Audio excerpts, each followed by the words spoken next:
Good morning, welcome to Ikate's Crossing as we have a look at a message from the Native American. Let's have a look. What card are we going to reflect on today? We're going to dive a little deeper into. Okay, here I have Warrior of Vessels. Okay, the Warrior of Vessels. For me, it feels like when you look at the images, have a look at what he's doing. He's waiting. It feels like he's waiting for some news, or he's waiting for something to happen. It does feel like he's sort of waiting for some news, waiting for something to happen. He's emotionally, he feels like he is just stuck. I feel like he's stuck emotionally. Interesting when I look at that. So let me have a look and see what it says in the book in regards to,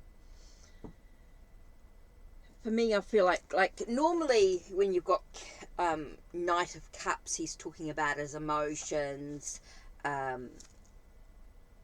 Maybe he's romantic. He's quite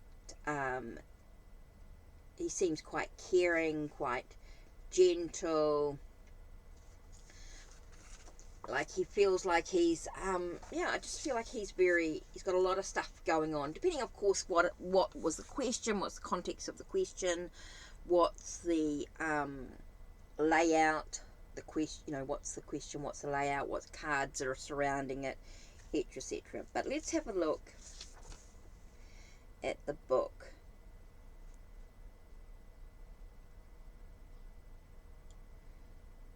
He is sensitive, he is alone, he's in solitude. I do feel like he's a lone character. Interesting. Okay, so let's have a look at the book.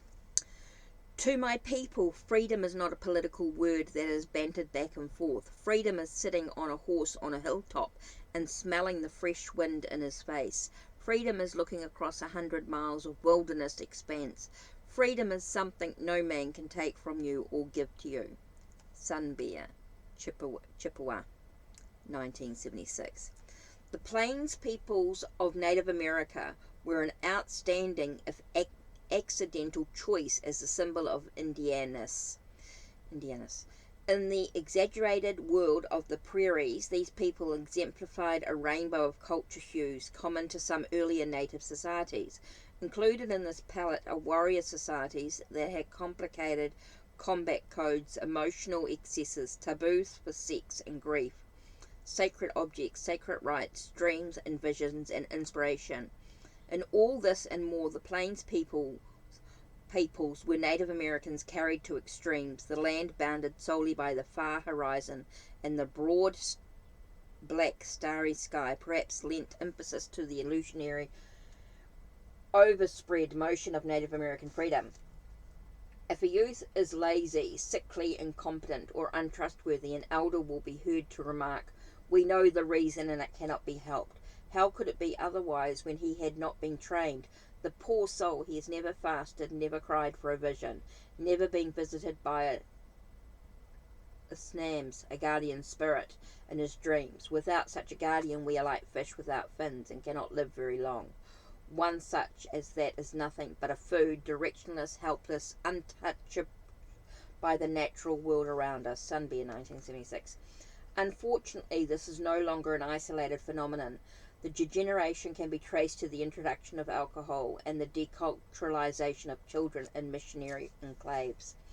Even before the American Revolution, the chief cause for the Delaware and Shawnee westward migrated away from the Susquehanna and back down the Ohio was rum trafficking and its subsequent debauchery. Over and over, these nations' elders and chiefs complained about the practices of white traders who robbed hunters of their furs, warriors of their pride, and women of their virtue. Whiskey and disease, introduced by the traders, helped destroy the Native American way as effectively as the gun. The decay was helped along by the only unalterable factor of all tribes, the concept of individual free will. No one had the right to deny another the right to do whatever was desired with self or property, even if it led to destruction of self or property. The warrior of vessels portrays a brave mounted on an Appaloosa. A buzzard circles in the sky. The beaver's body language is reminiscent of James Earl Fraser's sculpture The End of the Trail. He took the option to get drunk and ride off by himself to a ridge to survey in his expanse of empty range. Valleys empty of game and streams empty of fish. Life too is empty. Empty of hope for a way of life that was his people's for a millennium. In spite of his status, the warrior of vessels is usually passive.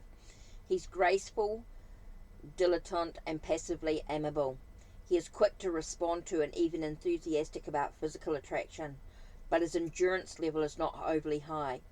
He has little depth of character, very sensitive to external influence. Psychologically, he is a very spiritual person, one who has an innate ability to bring essence into form, and he is solitary.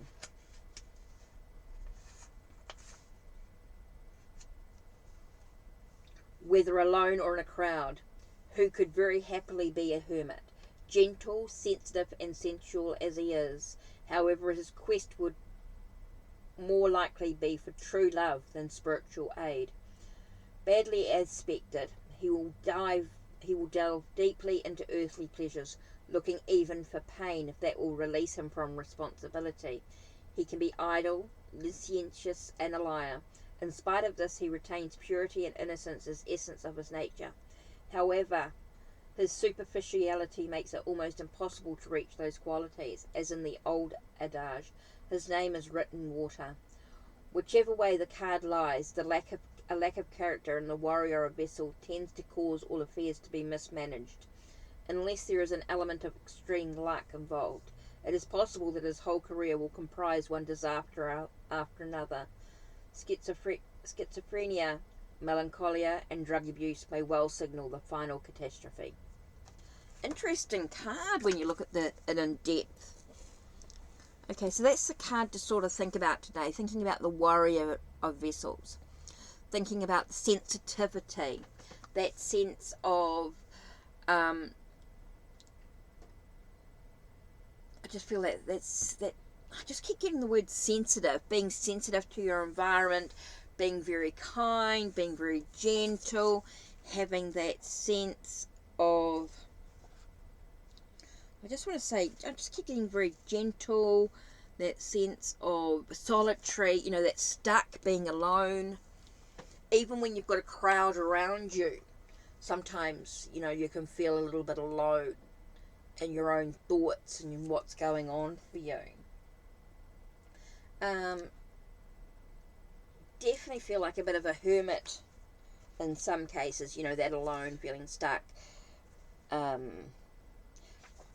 Not someone who's doesn't argue, someone who sort of has that sense of being very passive, very agreeable when things are going on around them, doesn't really sort of say no to what's going on. So that's today's card for reflection,